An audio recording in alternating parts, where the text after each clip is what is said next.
right. Good morning, everyone. Welcome to Opportunities Australia and the CMRC Financial Management Workshop brought to you by Opportunities Australia. I'm Sid Catchwella, one of the business mentors at Opportunities Australia, and I look forward to providing valuable information to help you manage your personal finances and also get an understanding of investments and also tax. I'd like to introduce to you the CEO and founder of Opportunities Australia, Kumar Jha. He'll give a slight introduction about what he's been up to, and also would you like to take it away, or would you like me to go into a bit more detail, Kumar? It's okay. I can take it from here. Before we begin, I would like to show my respect to the elders, past, present, and emerging. And I would like to talk a bit about, or just very briefly about the mission of Opportunities Australia. Our mission is to educate people, upskill, reskill, and find people employment. So that's the core mission of Opportunities Australia. We are proud of partnering up with CMRC, and we look forward to training as many people as possible and empowering them by having people like you, Sydney. So yeah, it's a great moment. First session with CMRC, and let's get that started. Thanks, Ed. You're welcome. And just back to Kumar, you know, he's been very active in the Australian community, working with Marine Rescue, New South Wales, SES, Vinnie's, Wayside Chapel. So he's very passionate about advocating for human rights. And Opportunities Australia is another organisation which we can create a bigger impact within Australia. So let me just reiterate, it's a social initiative to unlock connections that make it possible for people to progress with their careers, dedicated to employment and connections through partnerships and mentorships. Also, as Kumar said, retraining and reskilling to help people get to be job ready. So a little bit about myself. I'm a chartered accountant with 10 years experience in the business and finance industry. I'm very passionate on helping others achieve their business and personal dreams and goals, and co-founded a couple of businesses to do exactly that, helping other Australian small businesses thrive. And overall, you know, at the end of the day, I'm here to help as many people as possible. So we can jump into the objectives of today's workshop.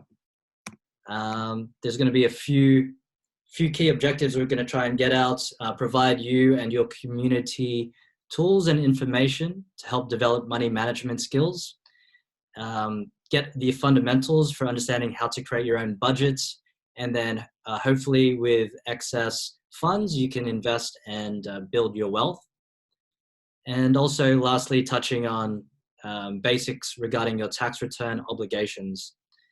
And overall, you know, this is an interactive workshop. So at any point, please jump in with your questions. I'm happy to answer them as we go. So topics to be covered as discussed: basics of finance, creating your 2021 budget, evaluating investments, which will be important to grow your wealth, and something that people don't like to talk about much, tax. Unfortunately, it's an annual obligation if you're employed and working and earning an income. So we'll go into a bit on how to manage that. So understanding the basics of finance, why do we want to start at the beginning? Because throughout our lives, depending on the education system you've been brought up in, you may have developed habits which may not have been in your best interest, and you've internalized these ideas which would be hard to let go of. So it's always good to start from the beginning and make sure we're building on the right knowledge and the right foundations and make sure that you can move forward in your life with confidence. So you might find that some areas might be too simple for you, but just consider it as a good opportunity to reinforce these ideas. Focused learning time is never a waste, especially if it's the right information. So, I'd like to start with what is money. We use it every day. We think about it. We want more. Everybody is, on a mission to create money. But why do we do that? The formal dictionary version of what money is, it's a current medium of exchange in the form of coins and banknotes. And in this day and age, because everything is going digital and online, you're going to be seeing online currencies as well, digital currencies. But let's break this down. What is a medium of exchange? So at the end of the day, you're paid money, salary and wages based on the time and effort that you've put into a certain objective. So maybe working at a company, driving around, like being an Uber driver, working at a legal firm. It just depends. But at the end of the day, we're all trying to do this to gain money. So there's a few ways you can make money in just in general. So for those in the crowd who's here today, would you like to make any ideas as to how you can make money?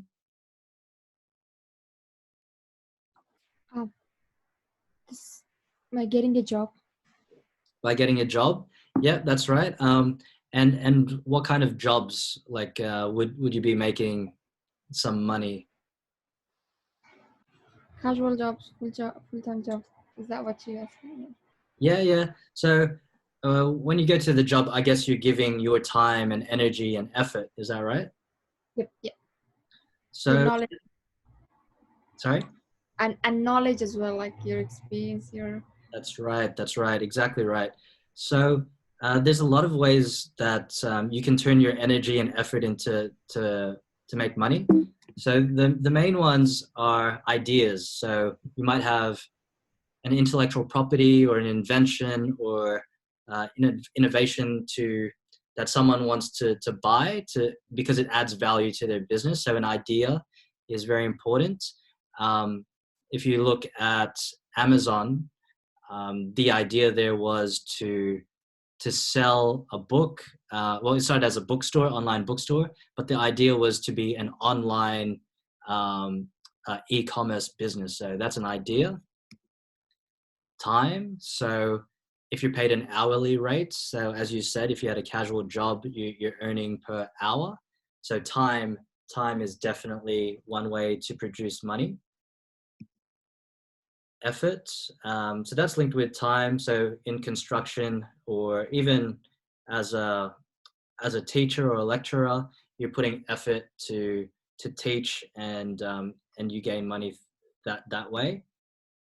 Creating a product. A lot of businesses that you see in retail or hospitality, they're giving you a product, right? They're giving you the chance to buy a drink or a piece of clothing, and that gives you value. So you exchange money for these products. And then lastly, services. For instance, in accounting, in my profession, we help businesses create cash flows, lodge their tax returns, and advise them on what to do with their business. So that's a service. And these are general ways that you can turn these things into money. So that's a good way to think about it. You're exchanging all of these things for money. So money, as we said, is vital to live life in a capitalist society. So how do we use money correctly? Where do we start? Because a common experience that we've seen is like, you know, day in, day out, we're working, and then day in, day out, we're buying things, we're expending the money, and then at the end of the year or at tax time, we think about where is my money, how much do I have left, what can I do with it. So hopefully we can use this session to give you an idea of how you can build your own wealth. But it's always good to start by building your own personal scorecard. And a scorecard, it consists of these 4 areas. And a business uses this as well. So at the end of the day, you have income. So that's money coming in. You have expenses, that's money going out. Assets, things you own that produce income, hopefully. And liabilities, so things that will cause you to spend money over time. So just quickly on income, you'd probably be most familiar with wages, bank interest. So when you put a deposit in a bank, they're going to pay you interest. Rental income, so that's owning a property, that's going to pay you rental income. Shares as an asset, that's going to give you dividends and payouts based on profits that the business makes. And business income, so if you're a freelancer or you have an online business or you have like, you know, a retail store that you do as a hobby, these are all types of business income. And expenses, food, clothes, entertainment, you know, anything that you would use on a day-to-day basis. So based on this scorecard, I would really recommend, highly recommend everyone does this at some point, just so that you can get an understanding of where you're sitting. And I'll go into detail on how you can use this to better your situation. Are there any questions so far? Any questions on what other types of income or assets, liabilities there are? I think it's pretty straightforward. I think, yeah, all clear. Thanks.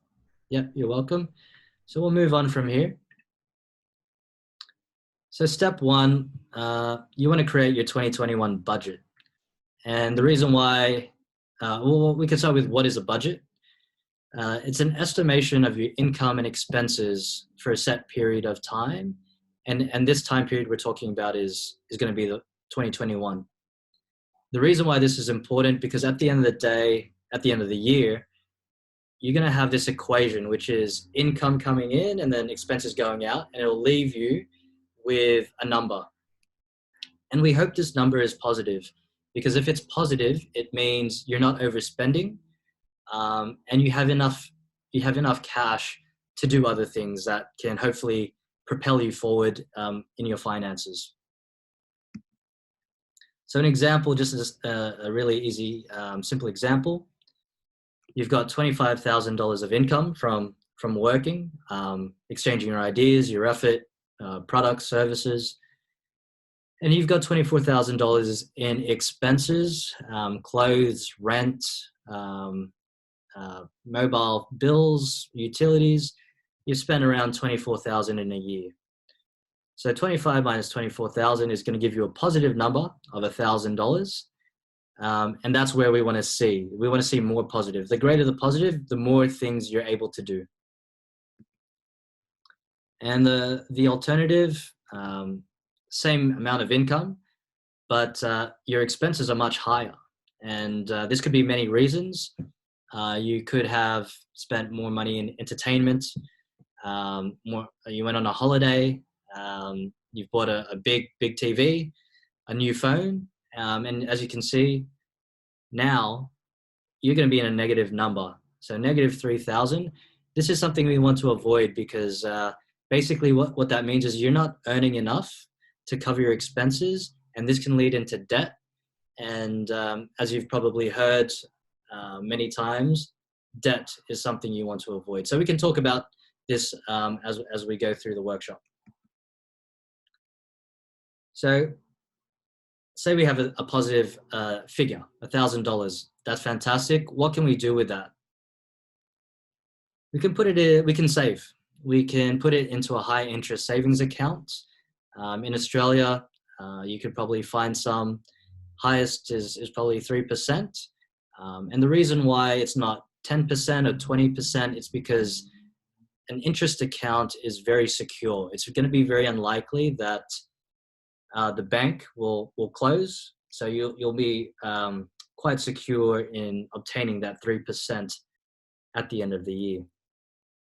What else can we do? We can buy assets. So assets is great because it's something you'll own. And it generally provides a better return, a higher percentage return than a bank. And the reason why is you're taking more risk. So you're probably aware of the share market. You might see it in the news, going up some days, going down some days. Going up and going down is what they call volatility. And volatility is a risk. So that's why you obtain a bigger risk. You obtain a bigger reward because there's bigger risk. So they are correlated. The more risk you take, generally there's going to be a higher reward, but then also you have the risk of losing it all. So one thing to consider. And shares are something that you own part of a company that's listed on the stock exchange. Another thing you can do with the extra $1,000, and I would highly recommend doing this first if you have it, is to pay down debt. Debt is something, as I said, we all want to avoid, and the value of paying down debt is equal to the interest rate. So say you had a credit card debt of 20%, and you have to pay interest of 20%.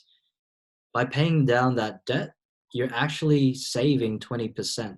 So the best thing to do and the best value that you're going to get is to pay down debt first,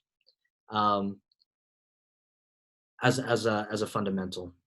There are some good debt, but for this workshop, we only want to focus on paying it down.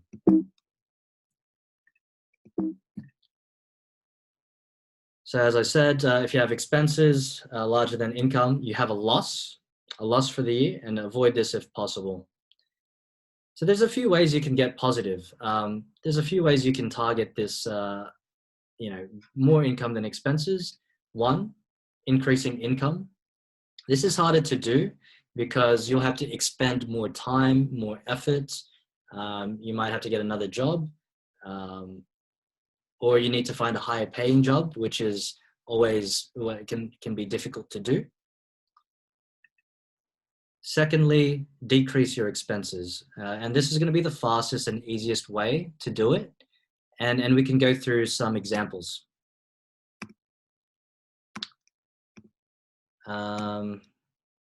Exercise 1, attack your expenses. So here's 3 columns. One thing you could stop buying, one thing you could reduce buying, and some things that you just can't change. So in the first column, you could stop excess entertainment, buying magazines, and just sort of, save that money to put towards buying assets in the future. So these magazines aren't assets. Smokes and alcohols, they're not assets. They're things that will disappear by the time you use them. So they're not going to help you in the long run. It's good in the short run because you get entertainment, you get some short-term value, but in the long run, it's just another expense. Things you can reduce, utility bills. You can always look around in the market, use comparison websites. That way you can figure out, okay, if I make the switch, I can spend less, but still get the same outcome. Same with phone bills. You've probably done this in the past, comparing between the big telcos and the smaller telcos. You'll find that making a switch will save you money, but it might be a lesser quality, but sometimes the outcome is the same. And convenience. One thing you can reduce is basically in today's society, you're paying for convenience. So instead of walking to the restaurant and getting takeaway or purchasing it there, it's common these days to get Uber Eats. and we might get it every week. We might get it, some people get it every day, but you're paying for that convenience, for the delivery fee, and that just saps a lot of income quite quickly. So something to consider. And lastly, there's things that you're just stuck with.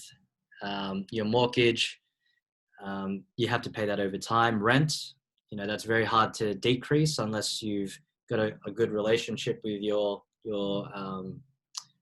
person renting out to you. School fees, something you must do if you have kids, because education is very important. And commute to work. If you drive every day or you take the bus every day, it can be quite difficult to change that. So there's some resources that'll be good for you. And I can share this at the end of the workshop as well. Use Excel. Opportunities Australia will eventually start providing some courses that'll help you improve your technological skills, digital skills that are important in today's workforce. And there's a couple of good websites here which you can use to create your own budget. And also Finder is a good comparison website to compare savings accounts and also investments. Any questions while I'm at this page? No, we're good. Thanks, Sid. Fantastic. So here's some good ideas. There's this rule called the 50-30-20 budgeting rule, and it's a good way to allocate your money, the income you earn, into certain things, so that at the end of the day you're covering all your needs. You're not completely not getting the wants, the sort of discretionary and entertainment that you love, but also we're not skipping out on any savings to help you on a rainy day or build up your assets and finances. So in this diagram, it's a simple, 50%. If you have an income of say 40,000, 20,000 needs to go into needs. So housing, utilities, groceries. And it can be quite hard because Australia has a high standard of living, which means it can be expensive to pay for all of these. So if 50% of your income cannot cover the needs, it might, you'll have to look and research and compare ways to reduce, your rent, your grocery spending. There's clearance deals on groceries, shopping elsewhere, or sometimes you have to get quite creative. It can be quite difficult, but it's important to make sure that around 50% is to cover the needs. All right. And if not, it'll eat into the wants. So you want to shop, you want to buy nice clothes, you want to dine out, see your friends, go to the movies. So the less that can go into the needs, it's going to eat into the wants and also into the savings. So 20%, hopefully you can save 20%. So if you have a $40,000 income, as we said, income minus expenses equals your savings. So for 20% of 40,000 will be $2,000. And hopefully you can put that towards your bank account or into an asset that can give you more income in the future. I had a question. Like, do you have any a good way that we can do this? Because it's really hard, like, to start doing this and keep doing this for a long time. Like, any good, I don't know, example or a way that we can do it? And can you give us like how do you do it? Like, yeah. Yeah, good question, Nasima.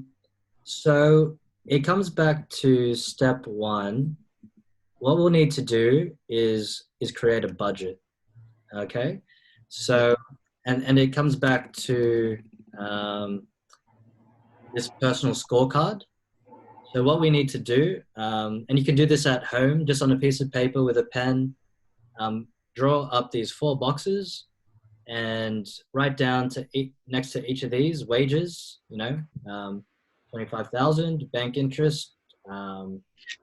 It's going to be very small bank interest. It could be like $3. Rental income, if you have an investment property, a few $100s a month. So once you build up all of these, you'll see what the income is, and then what you can do is find what your expected spend on all of your expenses will be. Mm-hmm. And then once you have these 2 top boxes, it should give you something like these 2 examples. So you'll be in a positive result outcome or a negative. And then from there, that's when we can make decisions. So now that we know we're going to be positive, we're going to be negative, we can take steps to better our situation, okay? Mm-hmm. And so, as discussed, if you're spending too much, there are ways to attack your expenses and bring it down so that you can get positive. So that's always going to be the goal. And then once we're positive, we can put it towards things such as saving, buying assets, and paying down debt.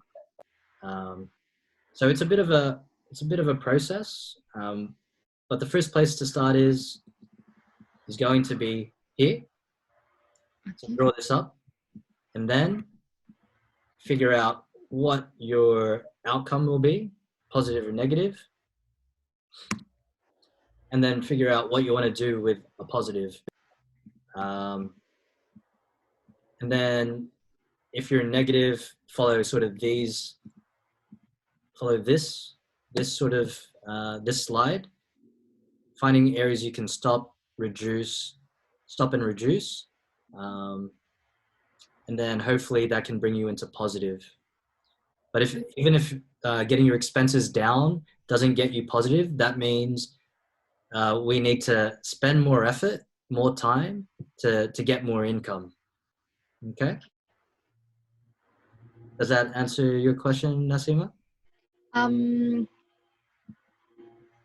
Like, do you have a specific app or anything that we can keep track of it, or do we just do it with paper? I don't know, how do we make it like constantly? I mean, a lot of people start, but they don't really do it because, I don't know, they can't, or maybe they are, I don't know, the reason that the people are not doing this like for a long time. Can I just suggest if Nasima could perhaps speak with Sid and do a one-on-one session where you share your expenses or your income, Nasima, with Sid, and then you can draw up, because without knowing what your income is, maybe Sid won't be able to draw something that will help you in that space. Yeah. I'll definitely be able to speak with you one-on-one, but there are some golden rules to help. The main reason people don't do this, firstly, is because they just don't know or don't have the tools or understanding to create it. Second is it can be quite daunting to do it, because then you see reality. So sometimes it's really difficult to look at the truth, and you'll tend to find, oh no, I'm actually negative. What do I do? So it creates fear and anxiety, which is one of the reasons people don't do it often. Mm-hmm. And if your situation is quite simple, you don't need to do it that often. You can do it maybe every 6 or 3 months, and you don't need an app. Apps are good, but at the end of the day, pen and paper is just as good. It's going to give you the same outcome. So it comes down to being disciplined to do it yourself. We just got a chat here. So expenditure is more than income. Yeah. So we can work on ways to find some solutions. Yeah. Exactly. Okay. So yeah, it's usually a psychological thing, and also the education system don't really, there's a big gap to provide more financial information. But sometimes people just find it boring. So, you know, a lot of people find it boring and not interesting, so they don't focus on it. But if you don't focus on it, it's going to be very difficult to improve your situation. So, discipline and not not forgetting the important things. So I'd say this is just as important as brushing your teeth every day. Because if you don't do it, you know, we're going to have broken teeth, and no one wants that. So these are just things we need to do. And if we need to do them, we must do them. Yes, yeah. Okay. So some good ideas. Goal setting. A good way to think about it is like, okay, I've never really set a goal for myself financially. So maybe by the end of this year, I want some money to invest in something, right? So it could be whatever. It could be $500, could be $1,000, it could be $5,000. This is going to be your personal goal, and you can plan this by using the tools that I previously touched on. And with this money, say you have a few $100s at the end of the year, you can start to own assets, and assets is what helps you grow. And it's going to start small, but you've probably heard of compound growth. Compound growth is just meaning little by little by little, it keeps growing like a snowball effect. It starts like as a small speck up on the hill, but if you keep going down the hill, it'll grow and build and become bigger than you expected. So it can be difficult to do it yourself. So one idea is to buddy up. So get one of your friends and create a goal together. And you can keep each other, you can update each other on how you're going. You can say, oh no, last week I spent too much. I went for a night out with my friends and I overspent.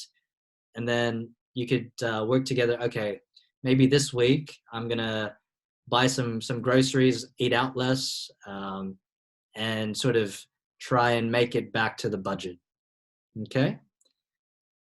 Golden rule, spend within your means. So if we overspend, as I said, we're going to end up in debt and it's going to be very difficult to get out. So if you have $25,000 a year, you can only spend with under $25,000. Otherwise, it's going to be very difficult in the future. So as I said, attacking expenses is going to be very, very important. And something that's going to require more effort is to find a second or third stream of income so that you can spend more. It's not fun. Well, you can make it fun, but it's not going to be easy. But as we all know, we can't take the easy route if we want to build a better future. So yeah, avoid debt where possible. And if you do use debt, have a plan to pay it back. Otherwise, you won't get out of it. And it's going to cause a lot of significant financial stress. And we all want to avoid that. Okay, so that covers sort of the budgeting and money management section.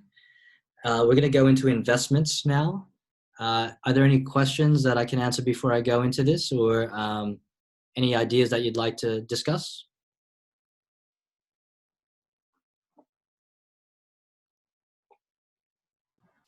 All right, no problem. We'll move into how to evaluate an investment. So an investment is considered an asset because an asset will give you income in the future just by owning it. So by owning a house, they're getting paid rent. So they're receiving an income just by owning something. So that's the easiest way to think about it. Shares, you know, you see the ASX 200, you see CBA, or you see Woolworths. You can see the shares are worth, CBA would be like around $80, $90. So you can purchase one share of CBA at $80, $90, and that means you own that. You own part of CBA. And by holding that share, you're going to be paid a dividend at the end every 6 months. So from $90, you could be paid, say it's 5%.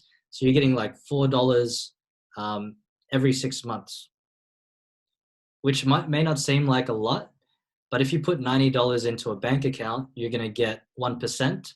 So you're going to get less than $1. So you can see the differences between the risk and reward between investments. So investments can be quite tricky because, there's a lot of research and knowledge you have to gain to understand it. But what we can do quickly on this workshop is figure out how can we evaluate an investment. So that's going to be important. And you can build on these foundations by doing more research. So what I'll touch on here is going to be the asset classes, diversification, track record, team, and expectations. These are generally how you're going to evaluate if the investment is right for you. So there's 5 main types of asset classes. Cash. So firstly, maybe I'll explain what asset class is. Asset class is a group of financial instruments that share similar characteristics in the marketplace. So in all of these 5 different asset classes, all these different types of financial instruments, a financial instrument just means it's an arbitrary term. It just means like it's a bank account, or it's a share, or it's a commercial property, or it's corn. So that's an instrument because it's gonna create some financial outcome in the future. So going back into each of these, cash, which everyone is going to be most familiar with, banknotes and coins, online wallets, that's cash. Equity means ownership in a business. So that's a share. That's like buying a share of CBA. Don't worry too much about all these different types of specific investments. It's quite complicated, but just build on this. This is just to give you an overview. Fixed income, which is basically, think of it as a more sophisticated bank account. So fixed deposits, like a term deposit, is going to be a fixed income because they'll tell you exactly how much interest you're going to get at a certain point in time. So they'll say, if you give me $1,000, in 6 months' time, I'm going to give you exactly $50. That's fixed. Real estate, you can include, investment properties, land, plots of land, flats. So this is ownership of physical space. Sorry, I just skipped fixed income. This represents lending money to someone. So just going back to the term deposit example, if I give the bank $1,000, I'm lending them $1,000. So by lending the bank $1,000, the bank needs to pay me a fixed interest because I've lent you money. And lastly, commodities, ownership of goods, which has an end use. Think of it as primary, like the fundamental goods that make up everything. So when you think about jewelry, like a nice gold necklace, the good that you're using there is gold. So the gold is going to be sold to someone, and someone's going to turn that into something else. So just think of this as the basic building blocks of what everything is made of. So corn, wheat, that's food. Oil to make your cars move. Copper to connect electrical wirings between wherever. So overall, these are the 5 main asset classes which you can invest in. general rules when you invest: only invest in what you understand. And the great thing is everyone has access to the internet now, and you can find out information about each of these asset classes and learn more. And the more you understand, the more confident that if you put money in one of these assets, you can grow your income and grow your financial well-being. And another golden rule: only invest what you are prepared to lose.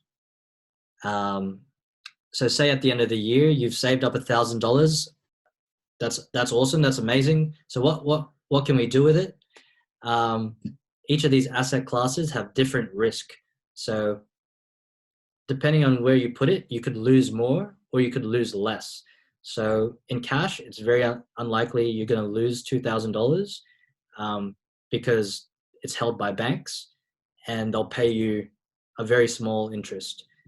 Or you could put it into the share market, and as we said, it's very volatile. It'll go up and down.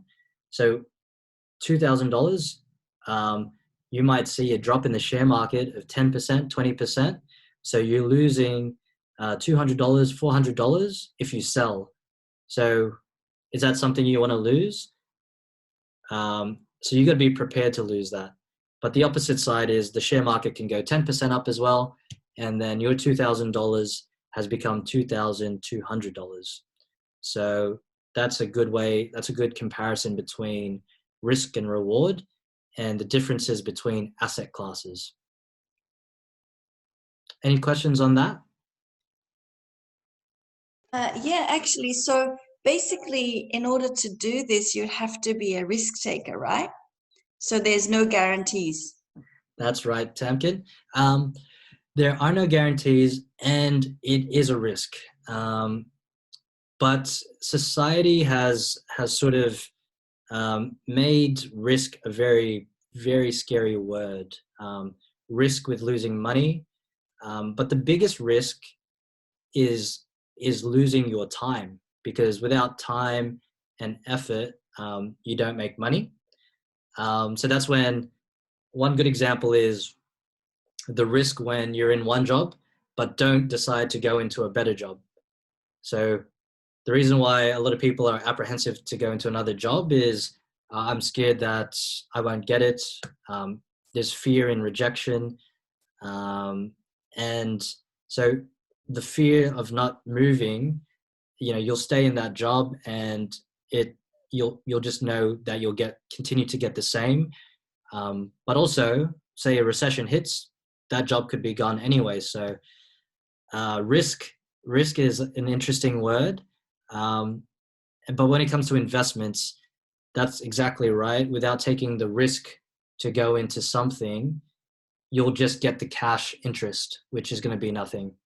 So the golden rules here: build up your knowledge, understand how some of the shares work. You don't need to understand the whole market. Say, I love renewable energy, right? So you can start learning about renewable energy. Who are the main competitors and businesses dealing in renewable energy? Why is this company better than the other? You can look at the economy as a whole. You could say people are going to use oil less because we're moving towards this, because of climate change. We're being more considerate on renewable energies, less fossil fuels. So, these are the ways you can build the knowledge and say, actually, I think, Tesla is going to do better than, another stock, because they are representing your idea of what the future is going to be. It's going to be in renewable energies and cool technology. Anything you'd like me to expand on there, Tamkin? No, I think I'm definitely going to have a chat with you. I think this is quite broad, and this is just an introduction, but I suppose if I want to get into any of this kind of investment, I'd probably have a chat with you for sure. Yeah, certainly. So yeah, this is just an introduction to get you an overview of what an investment can do. And it's very complex. So if I go any deeper, it's going to be it'll get lost. So this is one way to consider how you can invest. And then we can discuss it with other workshops and also do mentorships.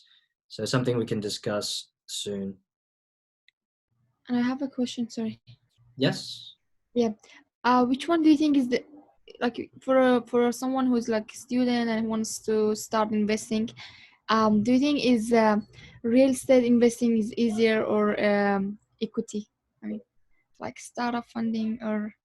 Yeah. So the general rules only invest in what you understand.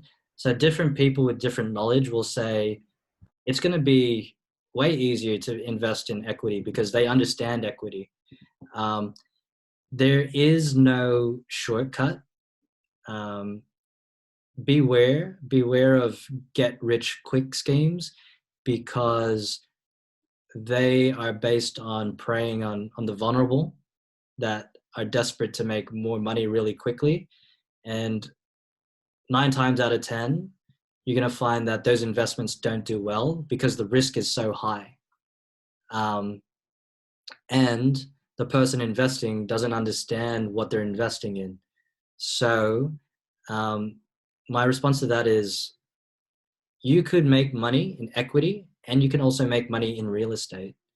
What makes the difference between a positive outcome and a negative outcome is your understanding and knowledge about what you're investing in. So for equity, for instance, you're buying a share in a company. So you have to understand what that company does, how it makes money, how it loses money, who the competitors are because they're competing. It's competition. So companies are competing against each other to get more customers, right? Get more revenue. So you have to consider it competition. You have to consider the country they're in, what's happening globally, what's happening politically. So a lot goes into understanding how to invest in equity. But same with real estate. Real estate, you buy a house, but it's very expensive, right? And you'll have a mortgage on that house. So you have to think about the time frame of your investment. Maybe you're going to hold this for 5 years, 10 years. It's very hard to transact on a property, right? Because it takes months to find one, and then it takes a couple months to buy one, to get the mortgage, and then to sell it. It may be difficult and costly to find someone to buy it as well. And you hope that the market went up in property. If it didn't, then you're going to lose money. So all of these asset classes have different pros and cons. Like cash is the most secure is because it's cash. It's not gonna just disappear. People will always accept cash. Equity on the share market, it's more liquid. Do you know what liquid means? No. Liquid means you're able to sell it easily because there's a lot of buyers and a lot of sellers. So on the share market, the ASX 200, they have shares that are easily bought and sold because there's a lot of participants in the market. And because it's liquid, it means you can buy it today and sell it tomorrow, which you can't do with a property. So that's the benefit of equity. You can buy and sell quickly. Real estate, you can't buy it and sell quickly, so it's illiquid. And it's a big cost as well. Like it's a big amount of money. So yeah, hopefully that gives you a comparison between different asset classes. Yes. I thought the real estate one is like equity, so you buy a little bit of share of that. It was complex. It's different, I think. Yeah. Well, on the share market, you can also buy companies that deal with real estate. So if you like real estate, there's companies on the share market that their business is purely about buying and selling property. It could be residential property, it could be commercial, it could be industrial. So there's different types of property as well. But it's really fun. It's really cool to see how complex it is, and it's really fun to learn. I find it really interesting to get into the detail, because the more detail and more knowledge you accumulate, the more you know how to best spend your money. Exactly. Okay, so we'll move from here. So other ways to evaluate your investments, like on the share market, you invest in CBA. You want to look at their team. What is their experience? Who's on the board? How many years have they been doing what they've been doing? Because would you prefer someone with 10 years experience, or would you prefer someone with 6 months experience to run a company? So that's where you can compare team and experience. Also, what is their track record? Where have they worked previously? What have they actually delivered? And what results have they contributed to the company itself? So if they've done it a few times, if they were able to grow the sales team in this company and this company and this company, you can be more confident that they're going to do it in the new company as well. And do they have a good diversity of skills and talents? So to make a business work, it's very complex. There's sales, there's marketing, there's accounting, there's finance, there's HR, there's culture.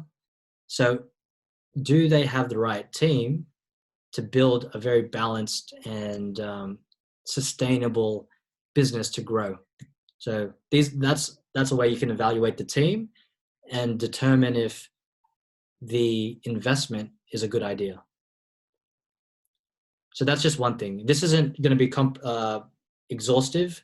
This is just going to be a quick overview of how you can start to look at things. And expectations of the venture. Businesses will say, next year I'm going to grow 10 times. It's very difficult to grow 10 times. So is it too optimistic? Is it too risky? What are they doing to get that growth? Is it grounded in reality? Do they have the right strategy to do that? So expectations of the company and what they're going to do is important to look at as well. Okay, so this is that was a quick overview of how to evaluate an investment. And you only get to this stage when you have excess funds, right? So that goes back to the basics of finance and cash management. Make sure you have money to invest, and only be prepared to invest what you can lose. Is there any questions on this segment that they'd like me to go into more detail? Can you explain diversification a bit? Sure. Yeah. So diversification means to allocate your resources. So say you have $1,000, you don't put it in one area. So it's like that saying, don't put all your eggs in one basket, right? So if I put all my eggs in this cash bucket, I know exactly what I'm going to get, because it's very secure. I'm going to get 1% or something. But because all my eggs are in cash, I'm not going to make a big return, right? So what I could do is put 50% in cash, and I could put another 50% in equity. So at the end of the year, I know $500 will make a small amount, but the $500 in equity, it could go up or it could go down, but it's going to move much more volatile than the cash. So you're risking some some of your eggs to get a bigger return. So there's 5 different asset classes. So with that $1,000, I could put 200 here, 200 in equity, 200 in fixed income, 200 in real estate, 200 in commodities. So that's going to give me a different outcome if I just put 50% in cash and 50% in equity. So diversification means like reducing the risk for a better reward, or increasing risk to get a better reward, but you balance out the risk and reward, whether if it was just in 1 or 2 places. Does that make sense? Yep, definitely. Obviously, the salary has to be high, because in terms of, say, real estate, home ownership is not possible unless you have, deposit and, a good high income, blah, blah, blah. So yes, you're exactly right there, Tamkin. Some investments require a certain level of resources. So it can be limiting in which asset classes you invest in. But even say you had a few $100s, you could give it to there's these services called managed funds. So you could give a managed fund is basically someone that has a fund and they manage it to make sure that they can get a return. And they could be good or bad, but you could put $500 in a managed fund and they'll invest in real estate, commodities, fixed income, equity, cash. And then at the end of the year, they'll just tell you how they went. So there's a risk there's an additional risk in there, because you're giving the responsibility to someone else to manage your money. Oh, so then you get something out of that money. So at the end of the year, you'll get, say you give 200, you might get double the return of that. Is that correct? If you give it to a managed fund, yes. But if you double it, it's going to be a very risky managed fund. Most likely, when you give it to a managed fund, you're sort of looking between 5 to 20% for the majority increase. So if you put $200 in, you'd get $10 back to $40. But it's better than if you just kept it in cash and did nothing. But you could also lose 5 to 20% as well. So you have to choose the managed funds based on your evaluation. I had a question that's maybe irrelevant a little bit, but in terms of the salary sacrifice, would that be something? Sorry, my son's talking. Would that be something that you would suggest to do? That's going to be considered financial advice. I can't give a direct answer for that. But salary sacrifice means you can put funds into super or into other areas, but it potentially won't help for the day-to-day immediately. So that's a little more involved. You're probably best speaking to a financial planner to talk about your situation, your personal situation more in depth. Thank you. Yeah. So lastly, we have this segment on how to manage your tax return. And this is very important because if you're working, this needs to be done every year. And for the majority of Australians, you'll receive a refund. So it's generally good to do. And if you use the right providers, they can potentially get you a better outcome and help you understand it a little further. So in this section, we'll quickly touch on how to calculate your tax, different tax brackets, an example of that, how to plan to complete your tax return, and then also what happens after you lodge your tax return. So these are the key steps that'll give you a good understanding of how to manage your own taxes every year. So we'll start with a calculation, and this is where tend to lose people because it's so high. It's concepts that are basically created to facilitate finance. So step one, we'll go step by step. Step one, assessable income minus allowable deductions. What does that mean? So income, assessable income is basically income that the government wants to be notified to determine your tax return. So income will include salary and wages, dividends, interest, rental income, basically what you saw in the personal scorecard. And then what they do is they allow you deductions. So every year you do your tax return, you ask your accountant or tax agent to help you increase your deduction so you have a lower income, which you have to pay tax on.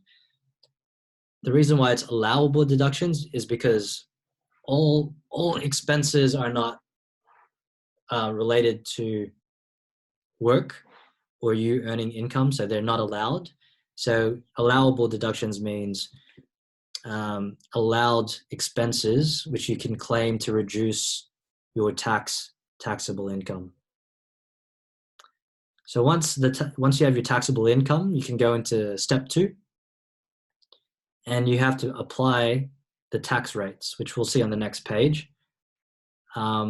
These 2 steps mainly, well, 3 steps that you mainly have to look at is step 1, 2, and 6, which is the outcome. But step 3, 4, and 5 are generally a little more technical, so you don't really need to know about it right now. If you have an accountant, they'll help you with this. So there's things called tax offsets, which help you reduce your tax payable. You have to add your Medicare levy, which pays for public health. And then you minus your tax credits and refundable offsets. So your accountant will help you with this as well. So once you go through steps 1 to 5, you get to step 6. So what you do is add all of the above, and you'll have a result. And that result will be either a refund or a payable. And we all want a refund, right? So you can use this link later on to help you calculate what that would look like. So as part of step 2, you'll have a taxable income, and then you'll have to apply these tax brackets if you're an Australian tax resident.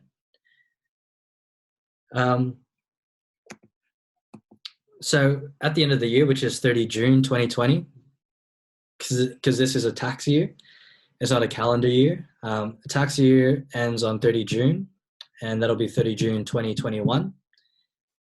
So these rates will apply depending on what your taxable income fits in under here. So we'll go through an example. Say you have a $40,000 income. You can look at taxable income here. It breaks it down into what you would do weekly, fortnightly, monthly, and annually. So your annual income is $40,000 here on the right. And basically you're going to fit into this tax bracket here, which is between 18,000 to 45,000. Basically, you're paying 19 cents for every dollar you earn over 18,200. You don't pay any tax if you're under 18,200. So in this example, your taxable income for the year is 40,000. If you look at the bottom, you'll see tax withheld credits of $1,000 $1,001. This tax withheld credit basically is when your employer pays you your weekly wage or your fortnightly wage or your monthly wage, they have to withhold some tax so that at the end of the year, they can balance out whether you're in a refund or a payable. So based on 40,000, you need to pay an annual tax of 3,887. So the government will get this either at the end of the year or throughout the year. And you work this out by, so the income tax is 19% of this, of the 40,000. Can you see my cursor, by the way? Yes. Great. And then you've got these tax offsets. As I mentioned, your accountant will help you understand. And Medicare, $800 goes to the government to help pay for the healthcare. So you end up with 3,887 you have to pay. And then at the end of the year, based on your tax withheld credits and your any deductions which haven't been included yet, your estimated tax return is 2,360. This is a payable, unfortunately, because the tax withheld isn't big enough. So just to backtrack, $3,887 is what the government expects to receive, the ATO expects to receive at the end of the year.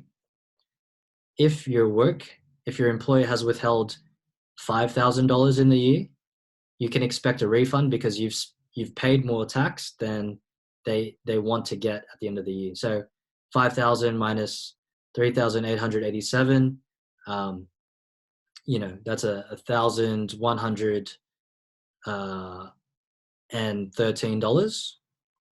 So that's what you're expected to get a refund if you paid 5,000 at the end of throughout the year.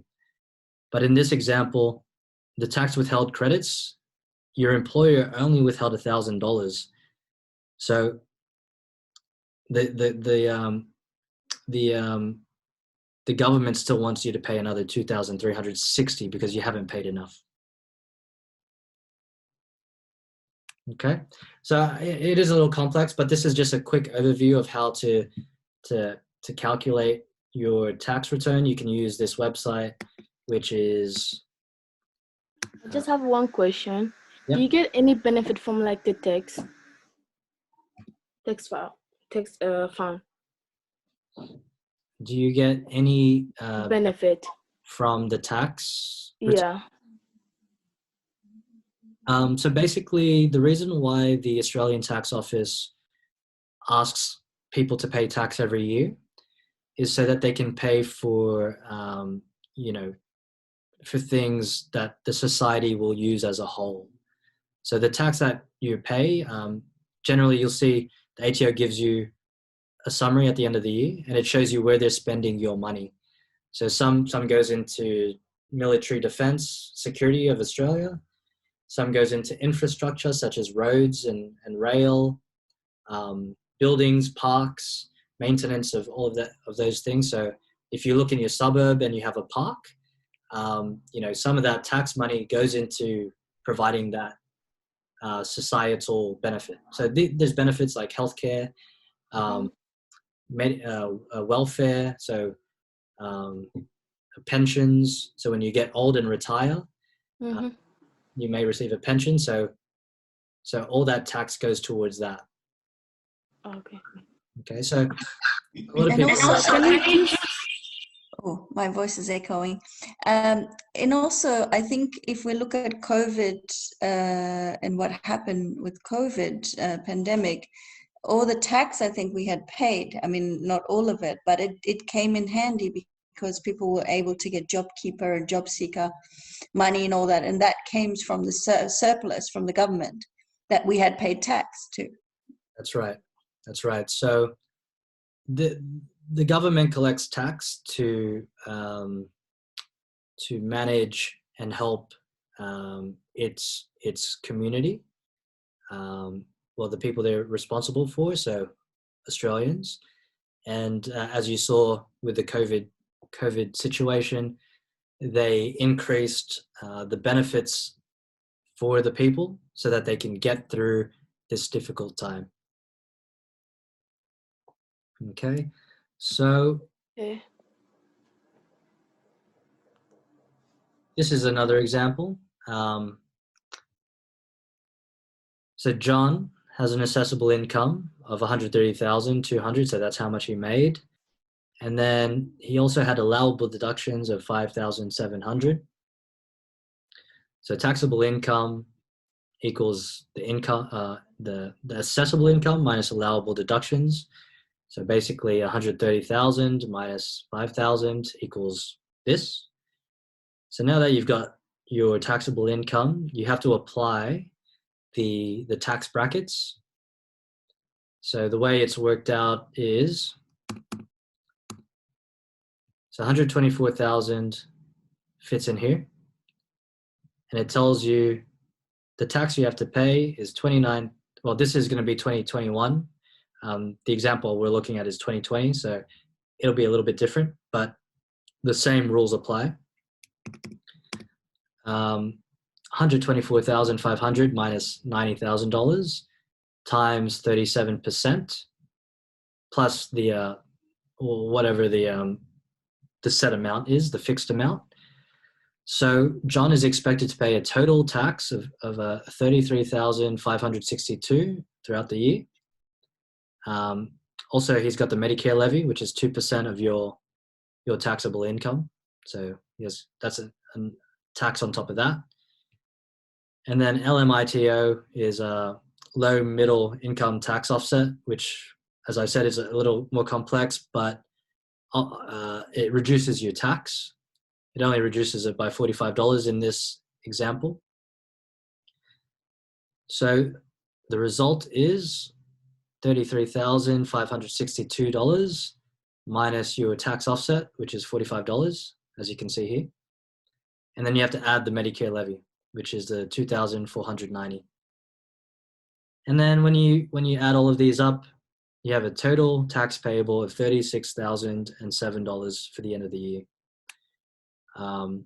Depending how much tax his employer has held throughout the year will determine whether he has a tax refund or a tax payable. So yeah, as you can see, tax is a lot of numbers and a lot of rules. So it can be difficult to work it out yourself. And there's a few ways you can plan and manage your tax, which we can go through now. The end of the tax year is 30 June. After this date, you can start putting together all your information. And you can summarize all your received income for the year, payment summary for your salary. You'll get that from your employer usually, but it's starting to change. You can get it through your online MyGov account. You'll also need your dividend statements if you have shares, and if you have an investment property, you'll need your rental property summary if you have a property agent that is looking after it. Otherwise, you'll need to do this yourself. So that's the income side. For the expenses side, you want to review your bank statements, go through the year, and see where you spent money related to work. So maybe you bought some stationery, maybe you bought a backpack for work, like a work bag. Maybe you had a work uniform, maybe you're a chef, and relevant licenses. So, you know, if you're a bartender and you pay to renew your RSA license, that can be a deduction. So now that everything's online, you know, you can, there's a few ways to do your tax return. There's a few versions for assisted tax returns. With Pop Tax, you can get an accountant to help you do it. Otherwise, if you don't want to spend money to do it, you can always go to the government website to do it.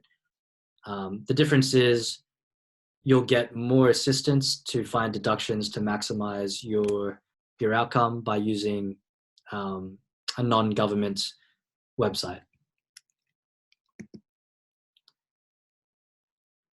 So at the end, once you lodge your tax return, you have two options, two results. You have a tax refund or you have a tax payable, right?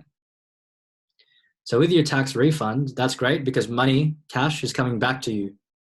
And if we go back to the money management basics that we previously touched on, you can save it, you can invest it, and you can pay down debt. So that's where we want to be, right? That's what we want to do with our money. We don't want to waste it. And if you have a tax payable, if you completed it yourself, the tax return, and you have a payable, you can speak to an accountant to see how they can reduce this, or they can help you plan better for next year. That way, at the end of the year, you don't have a big tax payable. But if you still have a tax payable, you can speak with the ATO to see if you can pay down the debt over time, so you don't have to pay this big cash sum at one time. So those are your options. Any questions there? I'd just like to leave you with a few comments, and I'll pass it on to Kumar afterwards as well for some concluding remarks. So thanks everyone for coming. I hope you found the information session very valuable to you, tools that you can use in your personal lives, practical tools as well. So implement these ideas, buddy up so you can stay disciplined and focused, save well, use money wisely, continue building knowledge, and reach out to CMRC and Opportunities Australia if you'd like a copy of these slides and resources as a guide for yourself.